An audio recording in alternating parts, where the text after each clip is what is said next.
Assalamualaikum warahmatullahi wabarakatuh. Perkenalkan nama saya Anissa Nabila Rahayu, NIM FA 118020.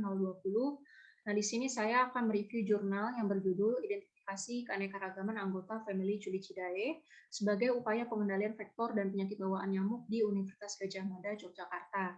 Sebagai pemenuhan tugas parasitologi modul masalah kesehatan di daerah rawa gambut tropika dan daerah aliran sungai. Baik, kita lanjut. Berikut untuk jurnalnya saya paparkan sumbernya dari Jurnal Kesehatan Lingkungan oleh Dila Hening Widyaraini dan kawan-kawan.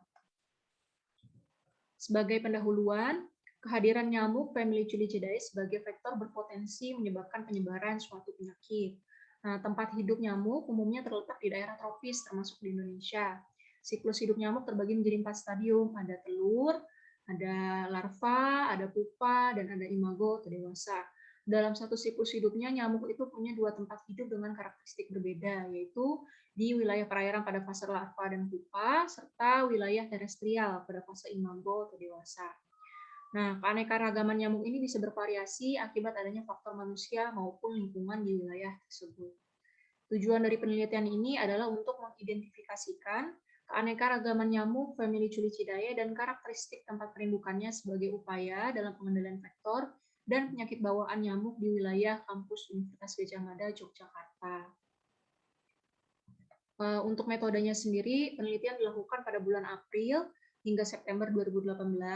Sampling larva nyamuk dan pengamatan karakteristik tempat perindukan dilakukan di dalam dan di luar gedung kampus Universitas Gadjah Mada, yang terbagi menjadi 5 klaster. Ada klaster sains dan teknik, medika, agro, sekolah vokasi, dan sosial humaniora. Nah, data yang diperoleh kemudian dianalisis dengan perhitungan indeks keanekaragaman Shannon-Wiener. Untuk hasilnya sendiri, nyamuk yang ditemukan di wilayah Universitas Gadjah Mada terdiri menjadi 2 fase, yaitu adalah fase larva dan pupa sebanyak 153 ekor dengan jenis Aedes aegypti, Aedes albopictus, Anopheles, dan Culex. Nah, berikut saya paparkan gambarnya di sini ada larva Aedes aegypti maupun Aedes albopictus, ada larva Anopheles, dan larva Culex. Nah, jenis nyamuk dengan jumlah larva dan pupa paling banyak diperoleh adalah Aedes albopictus, sedangkan Anopheles hanya ditemukan 1 ekor dengan fase pupa. Nah, jumlah tempat perindukan yang diperoleh sebanyak 50 kontainer dengan 6 kontainer positif larva nyamuk. Jenis kontainer yang paling banyak ditemukan larva nyamuk adalah ember. Nah, kontainer dengan kepadatan larva nyamuk yang tergolong tinggi punya hasil pengukuran suhu dan pH yang bervariasi antara 24 sampai 28 derajat Celcius dengan pH 6 sampai 7. Nah, berikut untuk tabelnya larva dan pupa nyamuk yang diperoleh dari area kampus UGM. Ada 4 spesies yang ditemukan di Fakultas Geografi, ada larva Aedes aegypti dan larva Aedes albopictus. Sementara di Fakultas Biologi ditemukan larva Culex, di Fakultas Pertanian ditemukan pupa Anopheles, dan Fakultas Peternakan ditemukan pupa Culex. Nah, untuk distribusi frekuensi jenis tempat perindukan nyamuk di area kampus UGM, ini yang paling banyak ditemukan ada di ember. Nah, untuk pembahasannya, larva nyamuk Aedes aegypti dan Aedes albopictus banyak diperoleh dari area sekitar Fakultas Geografi dan Biologi yang lingkungannya terdiri dari beberapa gedung dan taman. Nah, hal ini sesuai dengan habitat nyamuk Aedes aegypti yang banyak ditemukan di daerah perkotaan dan breeding place serta resting place-nya berada di dalam rumah atau indoor. Nah, contohnya pada tempat penampungan air seperti bak mandi, bak WC, tendon air minum, ember, dan drum. Nah, untuk nyamuk Aedes albopictus sendiri, Aedes albopictus itu merupakan spesies nyamuk yang mampu beradaptasi di lingkungan rural, suburban, dan urban. Larva Aedes albopictus juga ditemukan di penampungan air yang tidak tertutup. Nah, larva ini hidup di air jernih dan air hujan. Larva Aedes albopictus lebih sering ditemukan di luar rumah, contohnya seperti di kebun. Nah, berikut saya paparkan gambarnya di sini untuk nyamuk Aedes aegypti dan untuk nyamuk Aedes albopictus. Nah, untuk pembahasan selanjutnya, pada penelitian ini juga ditemukan larva Culex, ditemukan di daerah genangan air yang ada di dalam barang bekas. Nah, genangan air ini bersumber dari air hujan dan cenderung warnanya keruh. Nah, pupa nyamuk Culex juga ditemukan di area selokan dengan air yang kotor dan buntu karena tertutup beberapa sampah. Nah, berikut contohnya untuk nyamuk Culex. Nah, selanjutnya bisa ditemukan juga Anopheles. Nah, dalam kontainer berupa bak mandi hanya ditemukan satu pupa Anopheles. Adanya pupa Anopheles ini dimungkinkan karena kondisi bak mandi cukup kotor dengan air yang keruh. Bak mandi ini berada di salah satu gedung fakultas pertanian yang jarang digunakan. Nah, dengan demikian, mikroorganisme yang menjadi makanan jentik dapat hidup di bak mandi tersebut. Ini salah satu contohnya gambar dari nyamuk Anopheles.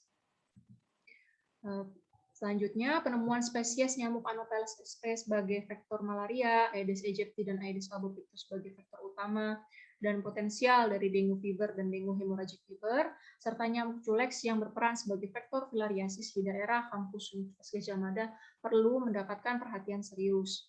Nah, hal ini karena adanya mobilitas manusia yang tinggi di sekitar kampus itu turut berperan untuk mendukung kemampuan hidup nyamuk dan persebaran penyakit. Hasil analisis Shannon Winner menunjukkan bahwa indeks keanekaragaman nyamuk di area Universitas Gadjah Mada tergolong sedang, karena hanya ditemukan 4 spesies nyamuk, walaupun dengan jumlah individu yang cukup banyak. Nah, data jenis dan karakteristik tempat perindukan nyamuk di UGM ini dapat digunakan dalam upaya pengendalian nyamuk dan penyakit di wilayah tersebut. Nah, pencegahan dan pengendalian nyamuk umumnya difokuskan pada pengelolaan lingkungan, kontrol biologi, dan penggunaan bahan kimia. Nah, contohnya di sini pengelolaan lingkungan, mengurangi jumlah tempat atau wadah yang dapat menjadi tempat penumbukan nyamuk, dan membersihkan tempat penyimpanan air secara berkala. Salah satu contohnya di sini ada 3M+. Ingat 3M+, menguras tempat penampungan air, menutup tempat penampungan air, dan mengubur barang-barang bekas. Plus kita juga menghindari gigitan nyamuk, tidur dengan kelambu, dan memakai obat anti nyamuk. Lalu untuk bahan kimianya sendiri, di sini menggunakan larvasida dengan sasaran larva nyamuk dan insektisida untuk memberantas serangga imago, nyamuk dewasa. Salah satu contoh di sini saya paparkan gambarnya. Nah, namun penggunaan bahan kimia dapat menimbulkan resistensi apabila tidak digunakan sesuai dosis dan siklus perlakuan yang sesuai. Kontrol ketiganya ada kontrol biologi, berupa predator larva yang umum digunakan. Contohnya adalah ikan mas, ikan gupi, atau Poecilia reticulata, Gambusia affinis. Nah, contoh lainnya adalah ikan cupang, seperti yang saya paparkan di gambar ini, dan ikan nila. Selanjutnya, sebagai kesimpulan, keanekaragaman nyamuk di wilayah Universitas Gadjah Mada tergolong sedang, dengan jumlah larva nyamuk paling banyak ditemukan di klaster Saintek. Kontainer yang berada di daerah terbuka lebih banyak terdapat larva nyamuk. Nah, pengendalian nyamuk difokuskan pada pengelolaan lingkungan, kontrol biologi, dan penggunaan bahan kimia. Nah, berikut referensi yang saya dapatkan. Terima kasih. Wassalamualaikum warahmatullahi wabarakatuh.